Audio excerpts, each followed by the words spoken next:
paz do Senhor, igreja. Amém. Privilégio novamente estar aqui no segundo dia seguido com essa igreja maravilhosa. Se você não estava ontem, a gente aprendeu muita coisa aqui, foi um tempo precioso, mas eu estou grato. Para mim, como eu disse ontem e repito hoje novamente, é um privilégio gigantesco estar aqui, porque eu cresci aqui perto e eu acho que voltar às suas raízes é uma honra sem tamanho. E eu não tomo esse momento como algo leviano, ou algo que a gente se acostuma a fazer, porque já tem estado em muitos púlpitos ao redor do Brasil, mas para mim é um privilégio voltar para casa. Esse é o sentimento, é voltar para casa. E estar com o microfone na mão é uma grande responsabilidade. Então, quanto mais ainda, onde estamos anunciando a palavra de Deus e treinando a igreja de Cristo, para cada vez se parecer mais com Ele, cada vez mais ser moldado por Ele. E hoje a temática que me foi sugerida é sobre um voluntariado bíblico, e hoje eu quero falar sobre menos palco e mais propósito. Por muitas vezes nós olhamos para o púlpito e achamos que servir a Deus tem a ver com o que acontece aqui em cima, e pouco às vezes com o que acontece aqui embaixo, ou das portas para fora. Mas quando eu olho para a palavra de Deus, eu vejo que o voluntariado bíblico, ele se estende e vai além do que acontece no púlpito no domingo, por algumas horas, mas ele se estende para a vida comum, ele se estende para a realidade da vida que Deus nos chama a viver em todas as suas vertentes, e não apenas para o domingo, não apenas para um tempo específico, mas ontem mesmo o pastor Edward estava falando sobre esse servir e adorar, é a mesma palavra. Então eu adoro quando eu sirvo quando eu adoro, e as coisas estão totalmente ligadas, unidas. É a mesma coisa. Viver servindo é viver adorando a Deus. Que a nossa adoração não seja de lábios, mas seja de coração, porque tudo que fazemos, aonde colocamos as nossas mãos, é serviço e é adoração para o Senhor. Então aqueles que trabalham nos bastidores, aqueles que estão por trás das cenas, por assim dizer, esses também estão servindo a Deus. Não só aqueles que pregam grandes sermões, aqueles que escrevem livros, que têm milhares de seguidores, mas aqueles que estão construindo fielmente, e qual as mãos, o serviço, o coração, constrói a eternidade, tem um impacto de eternidade na vida de muitas pessoas. Esses são os verdadeiros leais, fiéis, os que não estão nos grandes livros de história, mas a fidelidade deles avançou o reino de Deus. Pessoas sem nomes conhecidos, mas que é conhecido no céu, que talvez não seja enxergado pelo homem, celebrado pelo homem, aplaudido pelo homem, mas o céu vê, o céu aplaude.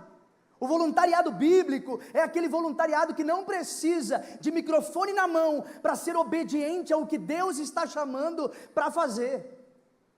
Então, quando nós vamos apresentar às pessoas o que é voluntariado, vem esse sentimento de não ficar preso ao que acontece aqui em cima, mas a uma vida de serviço, porque essa é a vida de Cristo.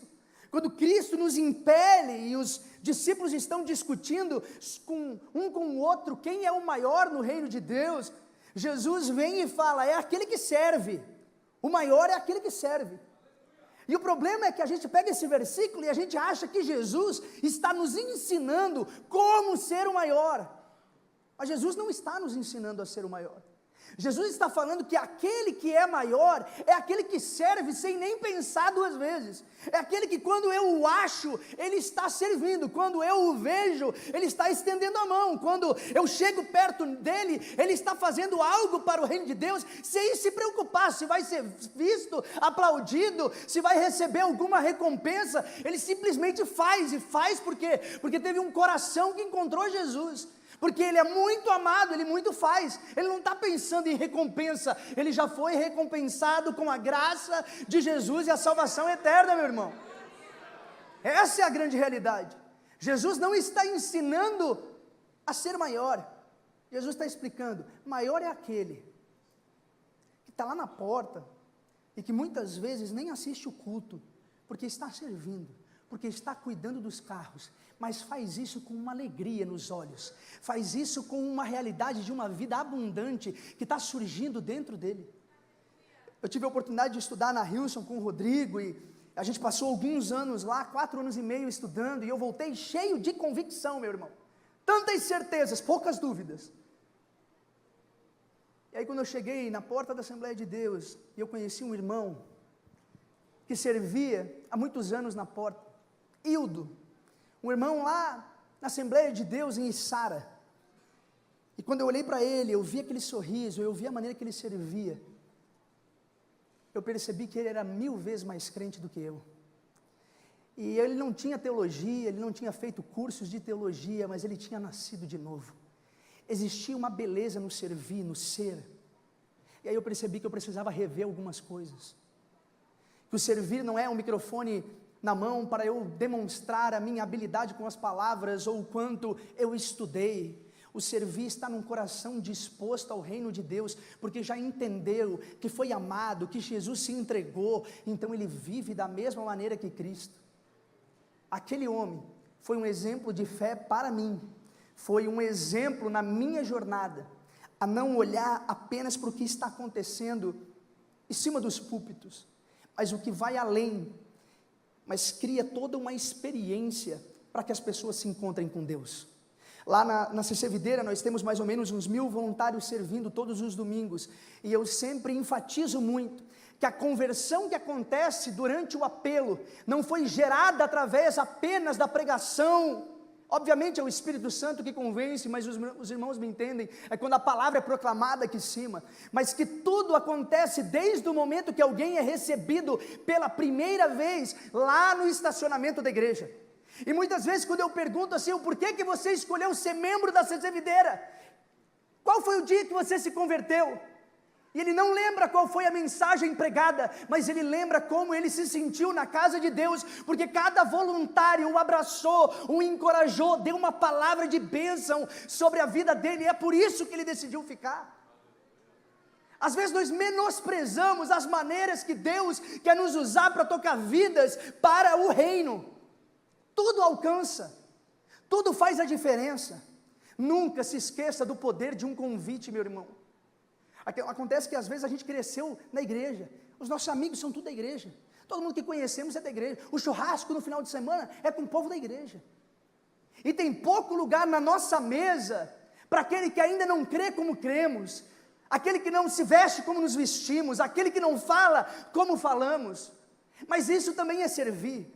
Hospitalidade é um encorajamento do reino, para que nós vivamos essa vida onde nós abrimos portas para que pessoas sentem às nossas mesas e vejam o Cristo em nós, e então tenham as suas vidas rendidas a Jesus totalmente. Nós precisamos abrir espaço nas nossas casas, para aquele que é quebrado, humilhado, cheio de pecado, cheio de problema, mas a única chance de ele mudar, dela mudar de vida, é nós abrindo um espaço na nossa casa, na nossa mesa, na nossa vida, para que eles se assentem. E isso também é servir. Mas sem mais delongas, hoje eu quero falar sobre 2 personagens bíblicos, que geralmente a gente vê pouca pregação sobre, falamos pouco sobre eles, mas que tiveram um impacto gigantesco sobre a igreja primitiva e os primeiros cristãos. Eu quero falar sobre Priscila e Áquila. Priscila e Áquila era um casal que não tinha cargos ministeriais importantes, não tinham grandes títulos, não tem nenhum milagre registrado na Bíblia que foi operado por Priscila ou Áquila. Eles não eram um casal vitrine, não era o casal que mais aparecia, mas é um casal que foi fiel em tudo que fez, e que fez com que a igreja primitiva avançasse. Então, hoje nós falaremos sobre eles, sobre menos palco e mais propósito. As mãos deles não seguravam microfones, mas eles fabricavam tendas, e assim que eles suportavam o ministério deles. Então eu quero que você abra sua Bíblia comigo, ali em Atos, no capítulo 18, Atos capítulo 18, versículo 1 em diante. Quando nós olhamos para a vida de Priscila e Áquila, eles nos ensinam que servir não é sobre visibilidade, não é sobre aplauso, mas servir é sobre disponibilidade para o reino de Deus. Disponibilidade para deixar com que Deus nos use, que Deus nos faça dizer sim. Hoje um problema que enfrentamos muito na nossa igreja local é que tem muita gente querendo liderar, que não está preparado para liderar, e muita gente que tem todas as ferramentas para liderar, tem habilidade, tem dom, mas mais do que isso, tem caráter, tem a vida de Cristo sendo gerado nele, e ele não diz sim para o serviço, porque ele sabe o preço que vai custar. Então você tem gente querendo, mas que não está preparado, e quem está preparado não quer, porque sabe o preço, porque cuidar de gente vai dar trabalho, meu irmão. Cuidar de gente não vai ser fácil, é mais fácil ficar deitado no sofá mesmo assistindo TV. Cuidar de gente vai ter problema, vai ter dificuldade, mas se você é chamado para isso, aquele que te chamou vai te dar a graça para continuar. Eu creio nisso. Atos capítulo 18, versículo 1 ao 4, a palavra de Deus diz assim: depois disso, Paulo saiu de Atenas e foi a Corinto. Ali encontrou um judeu chamado Áquila, natural do Ponto, que chegara da Itália fazia pouco tempo com Priscila, sua mulher, pois Cláudio havia ordenado que todos os judeus saíssem de Roma. Paulo foi vê-los e, como tinham a mesma profissão, ficou morando e trabalhando com eles, pois eram fabricantes de tendas. Todos os sábados ele debatia na sinagoga e convencia judeus e gregos.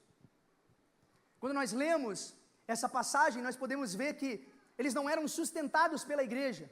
Priscila e Áquila simplesmente serviam, eram fazedores de tenda. Então o primeiro ponto é, o voluntário, ele tem meio de vida, mas ele vive para a missão de vida. Ele tem meio de vida, eles vendiam tendas, eles não eram pregadores profissionais, eles não eram pastores, eles não eram sustentados pela igreja, mas eles vendiam tenda. Vendiam tenda, arrecadavam dinheiro, mas eles sabiam que aquele meio de vida, a maneira pelo qual eles pagavam as contas, os boletos, não era a missão de vida deles. Eles faziam tendas, vendiam, mas pegavam o que tinham e investiam na obra de Deus. Meu irmão, eu sei que você trabalha muito, hoje está todo mundo muito ocupado, e isso se tornou uma desculpa para não servirmos na casa de Deus e não servirmos nos lugares que Deus nos planta e nos coloca. Mas a grande realidade é todo mundo está ocupado, ninguém está sem fazer nada. E geralmente Deus não chama aquele que não faz nada, Ele chama aquele que está ocupado mesmo, porque aguenta a carga, meu irmão. Porque alguém que é ocupado com várias coisas, é acostumado com responsabilidades, é esse que Deus chama. Mas nós olhamos para a vida desse casal e nós entendemos que eles sustentavam o propósito de vida deles. Sim, o seu trabalho paga a conta, o seu trabalho abençoa e coloca comida na sua mesa, mas a gente não pode viver apenas para o nosso trabalho, não apenas para comprar casa nova, não apenas para ter o carro do ano. Nós precisamos trabalhar para entender como Deus quer usar o nosso trabalho, o nosso meio de vida, para que vivamos missão de vida, vivamos o que Ele tem nos chamado para viver, meu irmão. Não esqueça do seu chamado e do seu propósito. Lá na nossa igreja, muitas vezes nós achamos que quem tem chamado é aquele que vive em tempo integral para a igreja, é aquele que trabalha em tempo integral. Mas lá na CC Videira, na sede, nós temos 5.000 membros, nós temos mais ou menos umas 15, 20 pessoas contratadas. Isso é ali 0,6% do número de membros é que trabalham para a igreja. Significa que só esses 10, 15 têm dons e talentos, propósito e chamado na vida deles? Obviamente que não. Muitos têm, mas nem todos serão remunerados para a igreja, pela igreja. Agora você tem que entender que talvez mesmo que você não seja contratado pela igreja, existe um chamado na sua vida, existe um propósito na sua existência que vai além do seu trabalho. E o meu encorajamento é para que você seja um voluntário na casa de Deus, é para que você estenda a mão, é para que você ajude pessoas a entender. Ei, talvez você não é pago para tocar, não é pago para pregar, mas existe uma chama dentro de você, existe um propósito na sua vida. Porque no reino de Deus não há uma divisão entre a nossa vida comum e a nossa vida espiritual, tudo é espiritual. No lugar aonde Deus te colocou, você pode ser um voluntário na maneira que trata as pessoas, no seu trabalho, na sua vizinhança, aqui na igreja local. Deus está levantando pessoas que entenderam que têm uma missão de vida. E a minha pergunta para você é: pelo que você tem vivido? Apenas para o seu meio de vida, ou você tem vivido a sua missão de vida, meu irmão? Ou você deixou a missão de vida de lado? Porque o meio de vida está crescendo, Deus está prosperando, Deus está fazendo dar certo, e aí a gente esquece da nossa missão. Tem muita bênção que Deus nos deu, que às vezes vira maldição, porque a gente não sabe administrar o que Deus nos deu. Você orou, guardou dinheiro para comprar aquela casa na praia, agora todo final de semana vai para a casa da praia, não vai mais para o culto. Aquilo que era para ser uma bênção se torna maldição, porque você deixou aquilo ali ganhar o teu coração. E você esqueceu do Deus da bênção, o Deus que traz, o Deus que abre a mão, o Deus que te abençoa, o Deus que abre as portas. Nós precisamos voltar à essência de quem nós somos, e entender que nós somos abençoados para abençoar, nós fomos abençoados para servir. Porque quando eu olho para Priscila e Áquila, eu vejo alguém que pega o seu meio de vida para sustentar o seu propósito e o seu chamado. Ele era aquele que, ele ia lá e comprava o violão, ele ia lá e comprava o piano, ele ia lá e comprava a farda de servir no estacionamento. Ele não esperava tudo da igreja local, eles eram a igreja local. Eles entenderam que a vida do servir não é esperando o que pode vir de cima, mas é o que eu posso entregar para quem eu tenho a oportunidade de encontrar no meio do caminho. O segundo ponto que eu quero abraçar hoje à noite com você são voluntários que não buscam protagonismo, mas impacto nas vidas das pessoas que servem. Quando nós olhamos para Atos, ali no mesmo capítulo 18, mas agora no versículo 26, a palavra diz assim: ele começou a falar ousadamente na sinagoga. Quem? Apolo. Mas quando Priscila e Áquila o ouviram, levaram-no consigo e lhe expuseram com mais precisão o caminho de Deus.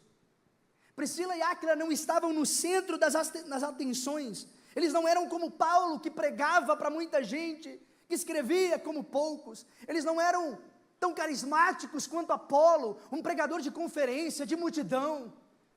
O Instagram não era bombado, não tinha muitos seguidores, mas eles tinham um coração sedento. Enquanto muita gente quer ser a estrela principal, Priscila e Áquila escolheram estar nos bastidores. Nós estamos vivendo um tempo onde quem tem um microfone na mão é que é relevante, quem tem um seguidor no Instagram é que é relevante. Relevante é quem obedece a Deus e cumpre propósito e chamado, meu irmão. Relevante não é quem tem mais seguidor, quem é mais aplaudido, porque eu não sei você, mas eu não quero ser aplaudido desse lado da eternidade, reprovado aonde mais importa.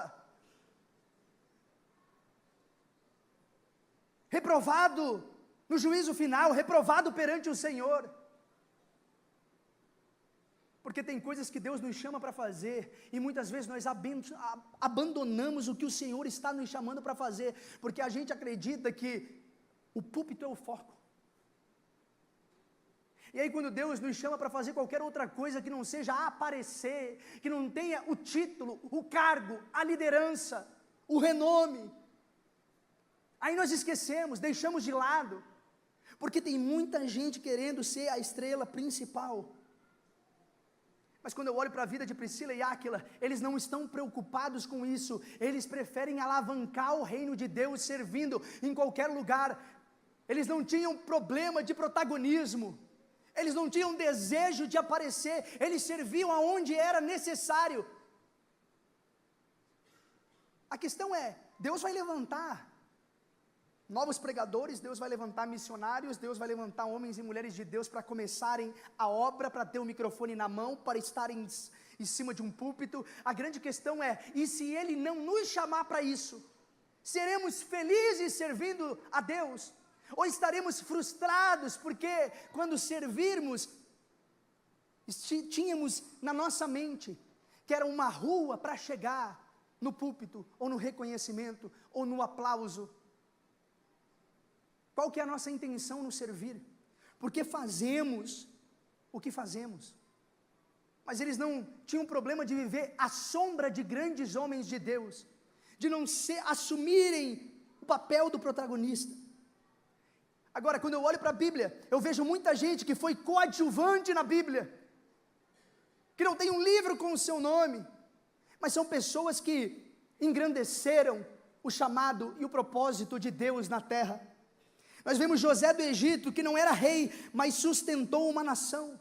Barnabé não era um grande evangelista, mas foi ele que encorajou Paulo no início de seu ministério. Nós vemos André, que não pregou como Pedro, mas foi ele que apresentou Pedro para Jesus. Coadjuvantes, não eram os grandes nomes, mas por causa da fidelidade deles, grandes impactos foram gerados.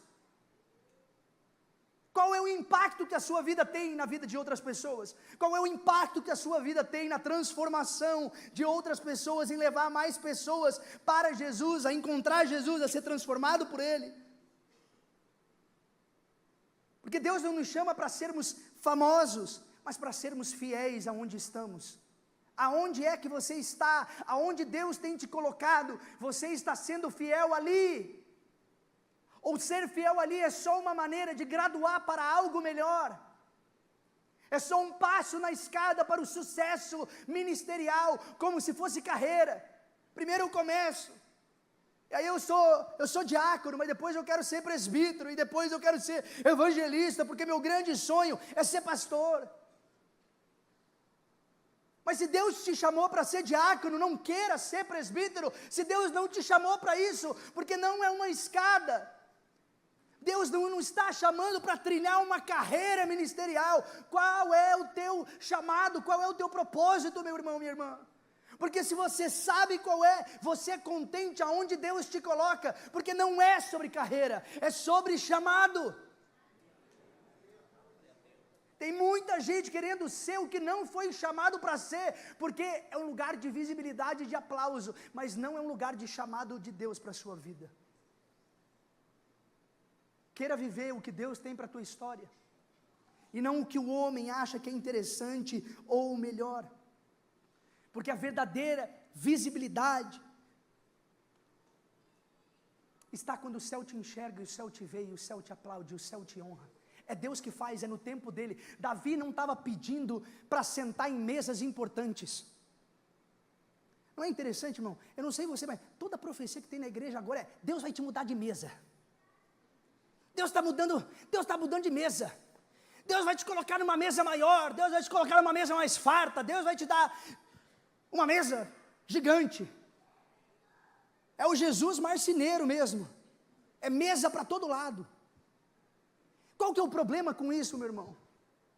É porque nunca fomos nós que fartamos aquela mesa. Você já percebeu isso? Deus vai me mudar de mesa, e eu sempre vou para a mesa maior, aonde tem mais conexões, aonde tem uma coisa bonita agora que eles chamam de network. É sempre uma mesa mais incrível, mas nunca fui eu que fartei aquela mesa, nunca fui eu que deixei ela cheia, nunca foram as minhas mãos que trouxeram algo para aquela mesa. Eu quero sentar na mesa farta, desde que alguém fez daquele lugar farto. E o que eu acho que Deus quer fazer com as nossas vidas é nos colocar em mesas maiores, mas porque nós chegamos e nós somos filhos amados de Deus e carregamos o poder e a graça e a glória de Deus na nossa vida, aquelas mesas se tornarão maiores porque nós chegamos lá, porque um filho de Deus chegou naquele lugar, porque alguém que é usado pelo Senhor chegou naquele lugar. Deus não te quer levar para mesas grandes, meu irmão. Deus quer te colocar em mesas pequenas, mas porque você chegou, aquela mesa vai ser farta, porque as tuas mãos estão prontas para servir, aquele lugar será melhor. Mas é uma disponibilidade, é você chegar nos lugares na vida e entender que Deus te coloca para ser bênção. Porque tem gente que chega na igreja: o pastor não me deu bom dia, não me deu boa noite, eu vou sair, vou trocar, vou para outra igreja. Por quê? Porque ele chega na igreja e ele já quer saber o que ela tem para me oferecer. O que essa igreja tem? Será que os jovens são legais? Será que tem muita conferência com pregador famoso? Será que tem... Ele sempre está pensando: o que eu posso receber? Não, mas lá eu não fui discipulado. Meu irmão, ele sempre está procurando um lugar pronto. Porque ele nunca teve a mentalidade de Cristo. Ele nunca chega num lugar para servir. Todo lugar que ele entra é quem está pronto para me servir. E quem vive me dá, é o diabo, meu irmão. Jesus nunca prometeu. Quem falou assim, ó, se prostrado me adorares, tudo eu te darei, não foi Jesus, foi o cão. Foi o diabo, meu irmão. A ideia de que eu vou chegar em todos os lugares para ser servido, para ser abençoado, para ser engrandecido, isso aí é coisa do diabo, não é coisa de Deus. Jesus em todo lugar que chega pensa, como eu posso servir, como eu posso estender a mão, o que eu posso fazer para a diferença, porque Jesus nos ensina a servir de verdade, com o coração certo. Verdadeiro impacto não está na visibilidade, mas na obediência ao Senhor, aonde Ele te colocou. Porque nem todo impacto vem do palco. Hoje eu tenho a oportunidade de pregar aqui, mas quantas pessoas oraram por mim para que eu estivesse de pé, até hoje? Pessoas que não têm púlpitos, que não têm palco, irmãs do círculo de oração, de joelhos no chão, todas as semanas orando pela minha vida. Eu tenho certeza que eu só estou de pé porque muita gente orou por mim. Elas têm o microfone na mão? Não, mas elas têm o joelho no chão. E foi para isso que elas foram chamadas, e Deus tem as sustentado nesse lugar, meu irmão. Porque Deus não vai nos cobrar o que Ele não nos chamou para fazer. Deus não vai cobrar de você o que você não foi chamado para fazer. Deus vai cobrar de você quem Ele te chamou. Ele vai falar o que estava nas suas mãos. Você serviu com o que você tinha nas suas mãos. Você serviu com os talentos que Ele colocou na sua mão. Você foi fiel com a porção que Ele te deu. E aí, meu irmão, eu não preciso comparar a minha vida com o outro, o meu chamado com o outro, porque eu preciso não olhar para o lado, mas olhar para o que Deus colocou nas minhas mãos. Porque quando eu olho para o lado, eu estou achando que o meu ministério tem que ser comparado com o outro, o meu voluntariado tem que ser comparado com o outro. E aí nós entramos numa síndrome de Diótrefes, que lá o evangelista João, no livro, em 3 João, fala assim, eu escrevi à igreja, mas Diótrefes, que gosta de ser o mais importante entre eles, não nos recebe. Diótrefes, ele quer controle, ele manipula a igreja para si, ele quer reconhecimento, ele quer holofote. E a mentalidade de Diótrefes ainda está presente hoje. Pessoas que não conseguem servir se não forem vistas, se não forem reconhecidas. Mas Priscila e Áquila nos ensinam diferente. Nos ensinam a servir porque temos o DNA de Deus, temos o coração de Deus. Se Jesus servir, eu sirvo também.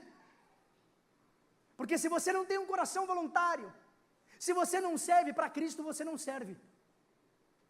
Quem não tem o coração de Cristo, meu irmão, não serve para a igreja local, não serve para ser ministro, não serve para ter microfone na mão, não serve para liderar qualquer coisa, porque não tem o coração alinhado com o coração de Deus.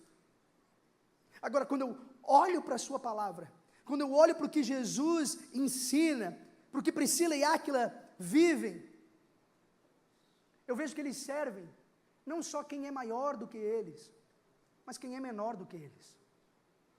Porque, meu irmão, servir o pastor é fácil. Todo mundo quer ser amigo do pastor. É um status social ser amigo do pastor. Jantar na casa do pastor, então, pronto, você zerou a vida. Senhor, me leva em teus braços, tudo que tinha para cumprir já foi. Servir o pastor é fácil, meu irmão. Servir quem pode te dar alguma coisa em retorno é fácil. Agora, servir quem não tem nada para te dar, nada para te oferecer, nada de importante, nada de grande, esse é o verdadeiro servir. Esse é o servir de Jesus. Porque Jesus nunca sentou numa mesa onde ele não fosse o maior, mas ele sentou para servir quem era menor do que ele. Servir e aplaudir o pastor é fácil, os líderes de ministério é fácil, Difícil é servir a pessoa que murmura de você. Difícil é servir quem fala mal de você. Difícil é servir quem não te quer bem. É quem deseja o teu mal. É quem inveja a tua família. Esse daí que é difícil servir, meu irmão. Agora, se nós não amarmos os nossos inimigos, então, meu irmão, somos como fariseus, porque amar quem nos ama, qualquer um faz. Agora, se você quer ser como Jesus, essa é a régua. É algo que eu sempre falo na nossa igreja. Meu irmão, eu estou lá ainda? Não estou. Estou sendo sincero, estou sendo honesto. Eu já cheguei nesse nível? Não cheguei. Mas eu não prego sobre o nível que estou, eu prego sobre o nível que a Bíblia diz que está. Eu não cheguei lá, mas eu não posso abaixar o nível da mensagem, porque eu ainda não consigo viver isso aqui. Eu preciso levantar a minha expectativa para o tamanho da Bíblia, e não a Bíblia ser diminuída para a minha expectativa. Essa é a vontade de Deus, é que eu vá servir quem me persegue, e eu abençoo quem me amaldiçoa, porque o meu coração é alinhado com o de Jesus. Eu estou pronto ainda? Eu sou perfeito ainda? Não. Mas esse é o chamado de Deus. Você está pronto, meu irmão, para servir aquele que te incomoda, aquele que te amaldiçoa, aquele que não tem nada de bom para te oferecer, mas porque você é como Cristo, você está disposto a servir? Porque Priscila e Áquila, eles não servem apenas quem é maior do que eles, mas eles servem quem é menor do que eles, menos experiente do que eles, mas que tem mais visibilidade do que eles. Você está pronto para servir quem tem mais visibilidade do que você, mesmo sabendo menos? Porque aqui eles pegam Apolo, falam: Apolo, eu vi você pregar, você prega bem, pregador de conferência, mas tem umas heresias aí, tem uns problemas, vai lá para casa. E aí Priscila e Áquila sentam Apolo, grande pregador, e ensinam para ele algumas verdades do evangelho que ainda estavam faltando. E sabe o que acontece? Priscila e Apolo não foram ao redor da vizinhança falando: olha aí, Apolo, grandão, né, está famoso no YouTube, prega em tudo que é conferência, quem ensinou fui eu, professor da escola dominical, fui eu que gerei isso nele, começou a pregar, pregou umas coisas erradas, eu já falei: vem aqui, senta aqui, aprende de mim que sou manso e humilde. Não, Priscila e Áquila não fazem isso, eles ensinam Apolo, mas eles não têm arrogância nenhuma em fazer isso, porque lá é assim, às vezes, a pessoa é líder de GC, de pequeno grupo, de célula, seja lá como você chama isso. E aí, tem alguém lá na célula que ele que dá os estudos, ele que ajuda. E às vezes tem esse espírito. O líder é ele, mas quem dá os estudos sou eu, quem entende Bíblia sou eu. Quem ensina lá sou eu. Quem fala como as coisas devem funcionar sou eu. É na minha casa que acontece o GC, é eu que recebo todo mundo, é eu que preparo a mesa, é eu que dou o estudo, mas é ele que lidera, olha isso. Estão deixando qualquer um liderar nessa igreja agora. Pois é, meu irmão, você está pronto para servir aquele que tem mais visibilidade, tem o cargo, tem a posição, mesmo sabendo menos do que você? Porque é aí que o nosso caráter é testado. É saber que você dá uma surra de Bíblia no irmão, mas é ele que te lidera, é ele que tem o cargo, é ele que tem a posição. Você está pronto para servir aí, meu irmão? Quando o pastor, líder da congregação, sabe menos de Bíblia do que você, ele erra algumas palavras, o português dele é falho, você está pronto para servir? Ou não, você só pode servir quem é maior do que você. Você só pode servir quem sabe mais do que você. Porque deixa eu te dizer, meu irmão, servir quem é maior do que eu, tem a ver com o Egito. E Egito é um espírito. O Egito é uma Babilônia. O espírito do anticristo está presente nesses relacionamentos piramidais, aonde a base serve apenas os gostos de quem está no topo da pirâmide e quem está no lugar mais elevado. Lá não existe, na Bíblia, no coração da igreja, não pode existir esse sistema piramidal, porque na Bíblia não existe pirâmide, na igreja não existe pirâmide, existe corpo. E corpo, ninguém é maior do que ninguém, cada pedaço tem a sua função, meu irmão. O braço é mais importante do que o dedo mindinho. Agora tem uma unha encravada no dedo mindinho para ver se isso não tira a tua paz de todo o corpo. Cada um tem a sua função. Cada um foi criado para alguma coisa. O membro mais importante do corpo é o quê? A cabeça. Quem é o cabeça? Cristo. Além dele, tudo é igual, todo mundo é igual, todo mundo está sustentado pela pessoa de Cristo. Ninguém é maior do que ninguém. Aquele que serve no estacionamento não é menor do que aquele que partilha da mensagem aqui num domingo à noite. Todos servem com o que o Senhor colocou nas suas mãos, nesse tempo, com fidelidade a Ele. Mas no corpo, só há um que é o principal, só há um que é o cabeça, e esse é Jesus Cristo de Nazaré. Mas na Bíblia, na igreja, no reino de Deus, servir pessoas não é um degrau para algo maior, é o foco, é o tudo. Não é parecer para ser alguma coisa, eu o sirvo porque Jesus habita em mim e Ele serviu. Não, eu vou ser fiel aqui, eu vou arrumar esse departamento para daí então o pastor ver que eu sou bom e me colocar para liderar lá em cima. Ele vai me chamar para dar uma saudação no próximo culto. Não, meu irmão, motivação errada. E quando Jesus ele começa a falar sobre o sermão da montanha, ele não está interessado apenas na ação, mas ele está interessado na motivação por trás de cada ação. Então você pode fazer tudo certinho, e no final ser reprovado por Deus. Mas eu não fui lá, não fui eu que expulsei demônios, não fui eu que operei milagres, não fui eu que profetizei, que falei em novas línguas. E aí Jesus vai lá e fala, mas eu não te conheço, porque fez tudo em nome de Deus, mas nada por causa de Deus, e sim por causa do próprio ego, da própria vontade de aparecer, de ser. Síndrome de Diótrefes, síndrome do anticristo, o orgulho, que eu seja engrandecido. Não, meu irmão, que nós sejamos diminuídos para a glória dele crescer e ser vista. Porque ministério, voluntariado, não é uma corrida para ver quem chega nessa subida, nessa escada, aonde o púlpito é o topo. Não é. O topo é aonde Deus nos mandou estar. O topo é fidelidade aonde Deus nos colocou. Porque a gente ama isso. Aquele que é fiel no pouco, no muito será colocado. A gente já pensa que o muito é aqui. Com muito não é a mentalidade, com muito não é o coração, com muito não é a transformação de dentro para fora. O muito para nós muitas vezes é lugar, é cargo, é posição, é tamanho. E nunca é importância de eternidade.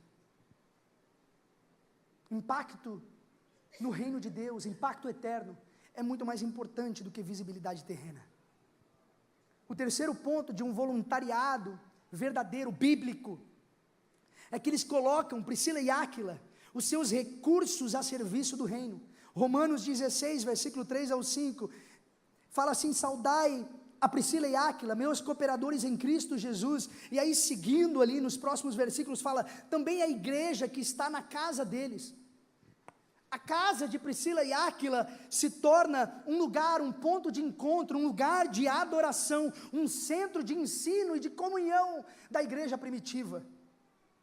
Eles não estavam preocupados apenas no que podiam receber do reino, mas o que podiam oferecer ao reino.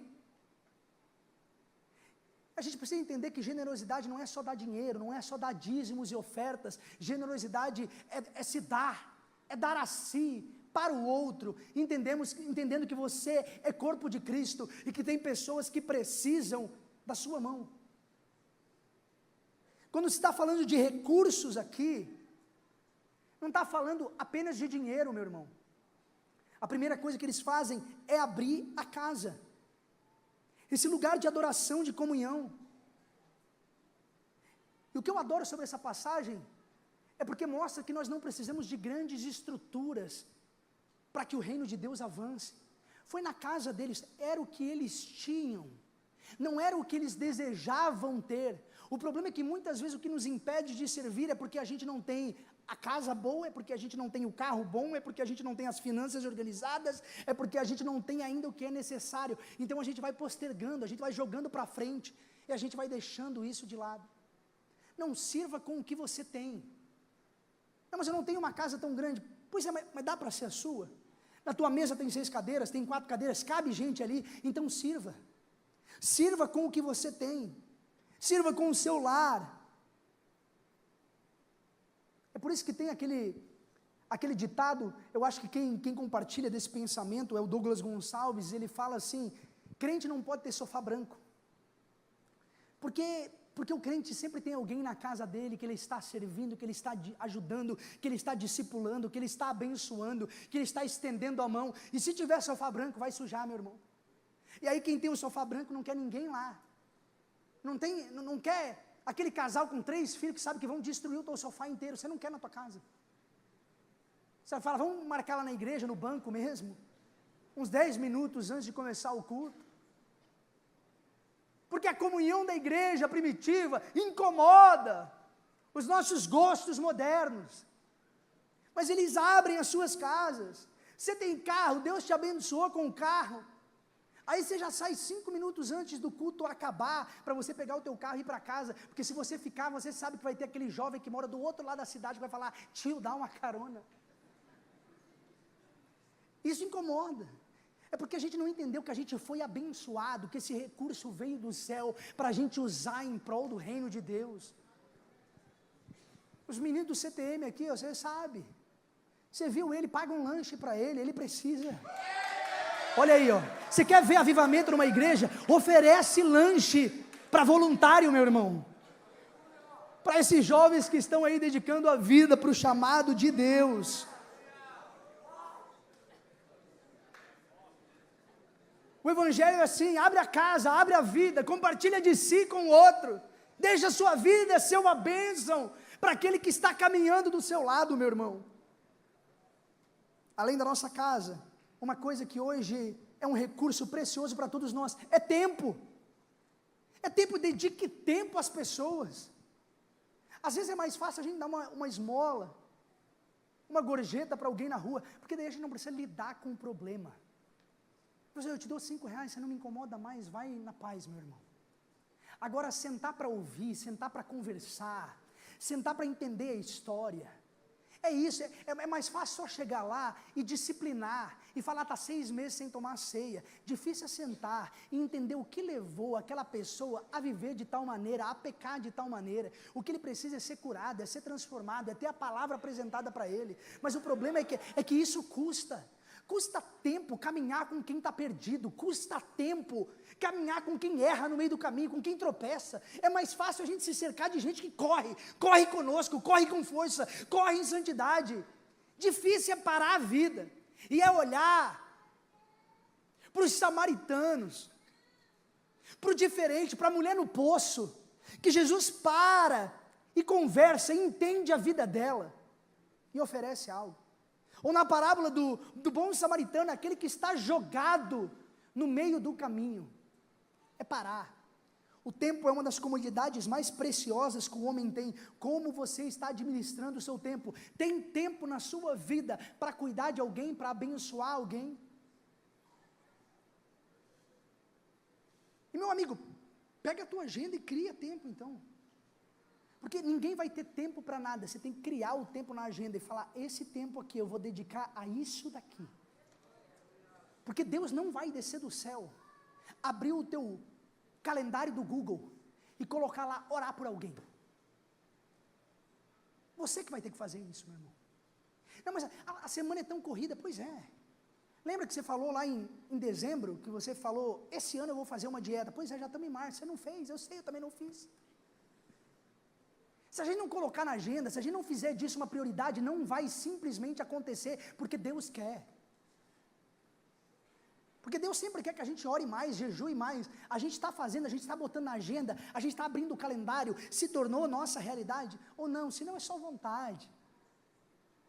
Os nossos recursos, o seu dinheiro, o seu tempo, precisa servir o reino de Deus.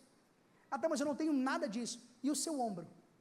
O seu ombro para alguém chorar, o seu ombro para alguém que perdeu um ente querido, poder desabafar, abrir o coração, rasgar a alma para você tem tempo para isso?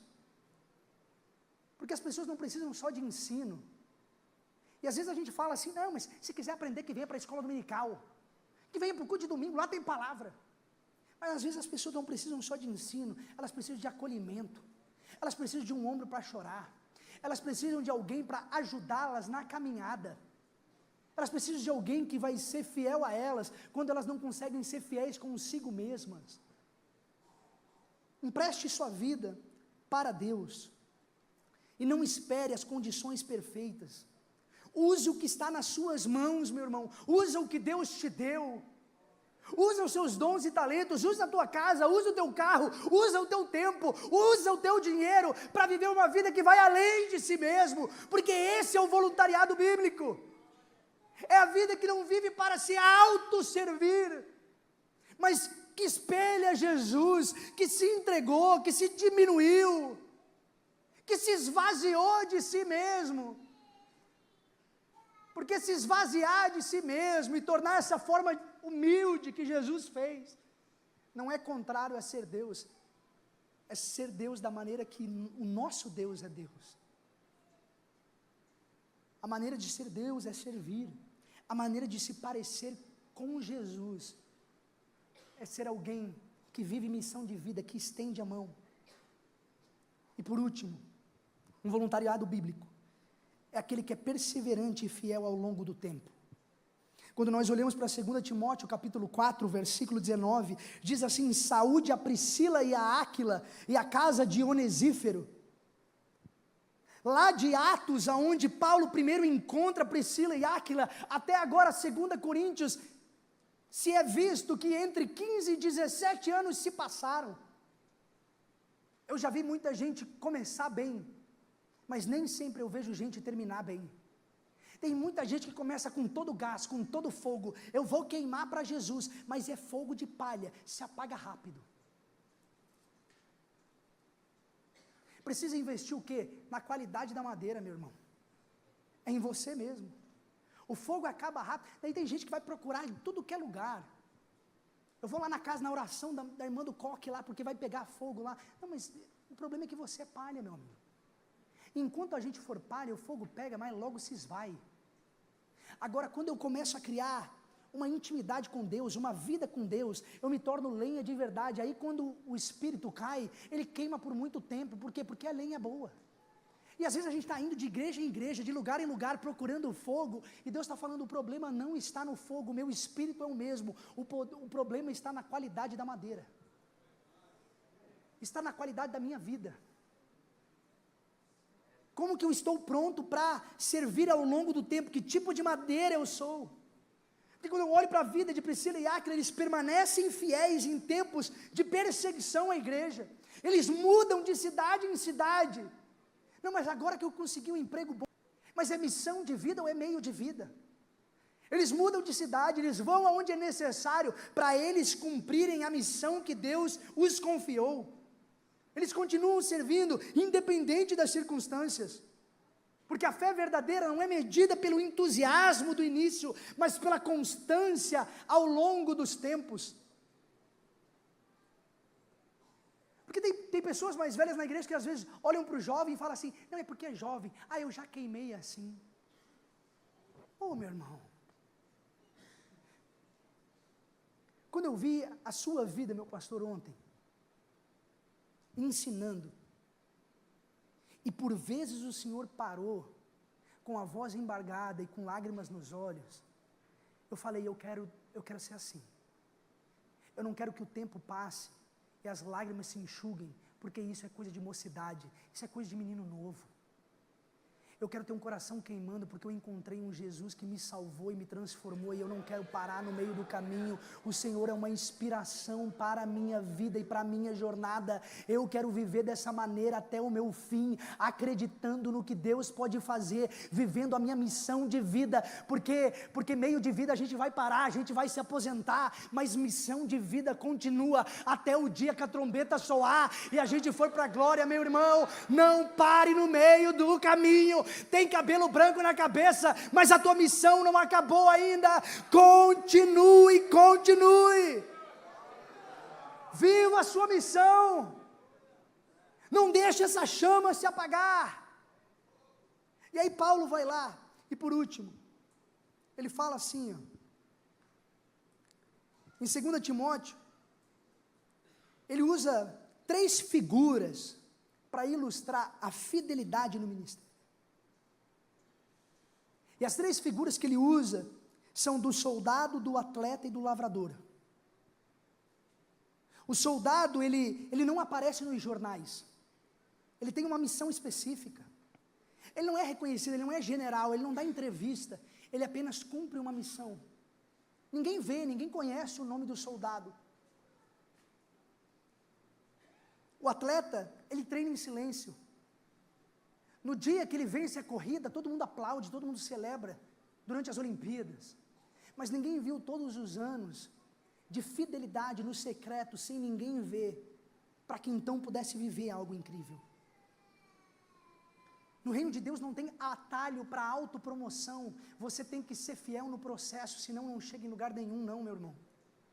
Não adianta. Tem que ser fiel ao processo que Deus está te levando, persistência para construir o que importa. A recompensa virá, mas você tem que aceitar o processo. E aí a Bíblia fala do lavrador também. Paulo usa essa imagem, essa ilustração. E o lavrador, ele planta, ele cultiva no anonimato, sem holofotes, confiando que no tempo certo o fruto virá. O que esses 3 têm em comum? O soldado, o atleta e o lavrador. Eles não são protagonistas. Eles não são celebrados o tempo todo, eles não são lembrados, eles não são aplaudidos, mas eles vivem comprometidos com uma missão. Nenhum deles vê resultado imediato. Todos enfrentam dificuldades, percalços, problemas no meio do caminho, sem reconhecimento. Mas aqueles que perseveram até o final, colhem os frutos no tempo certo. Você está preparado para ser fiel até o fim, meu irmão? Não fiel só como cristão, como crente, mas fiel no seu voluntariado, no seu serviço. Ah, Natan, eu não consigo mais servir todos os domingos. Sirva um domingo ao mês. Mas não deixa a chama se apagar. Porque a gente tem essa habilidade de cair no nosso comodismo e achar que os nossos melhores dias estão para trás de nós. Mas Deus quer fazer algo com a nossa vida hoje. Apenas use o que está nas suas mãos. Você não pode mais orar o tanto que orava, você não pode mais jejuar o tanto que jejuava, mas faça o que você pode. Seja fiel com o que Deus colocou na sua mão hoje. E entenda que a verdadeira recompensa da fidelidade não está na rapidez dos resultados, mas na eternidade de seus efeitos. Continua plantando, meu irmão. Eu ainda não vi fruto. Eu estou aqui insistindo na vida desse jovem, mas parece que não muda, parece que não sai do canto, parece que não se torna melhor, parece que não aprende nunca. Continua plantando, meu irmão. Porque a semente na mão não floresce, mas a semente plantada vai dar fruto sim, no tempo devido, no tempo de Deus. O que você está plantando em pessoas, o que você está plantando no reino de Deus, haverão sinais, haverão frutos. Continue plantando essa semente e deixa Deus cuidar do fruto que só Ele pode dar. Porque você não é responsável pelo resultado, você é responsável por obedecer. Se eu pregar e ninguém se arrepender, eu não me importo. Porque eu fui chamado para ser fiel, eu não fui chamado para gerar resultado. O resultado vem de Deus, não vem de mim. Não sou eu que convenço, é o Espírito Santo. Pare de apenas olhar para os frutos esperando, seja fiel, é Deus que dá o fruto, no tempo que Ele quer dar o fruto. Mas você precisa ser obediente. Eu profetizo porque alguém mudou de vida, eu prego porque tem conversão sempre? Não, eu prego porque Deus me mandou. Eu profetizo porque Deus, mas não se arrependeu, não mudou nada na vida dele, aí é ele com Deus. Eu cumpri o meu chamado, o meu propósito, o que o Senhor colocou na minha mão.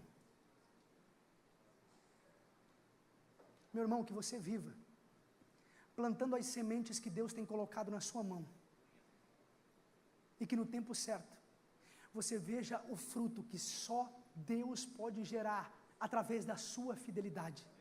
O fruto é Deus que gera, mas a fidelidade é sua.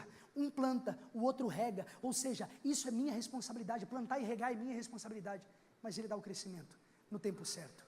Que Deus te abençoe, igreja de Blumenau, Assembleia de Deus, AdBlu, é um privilégio, uma honra estar com todos vocês. Deus os abençoe, que a paz de Cristo seja com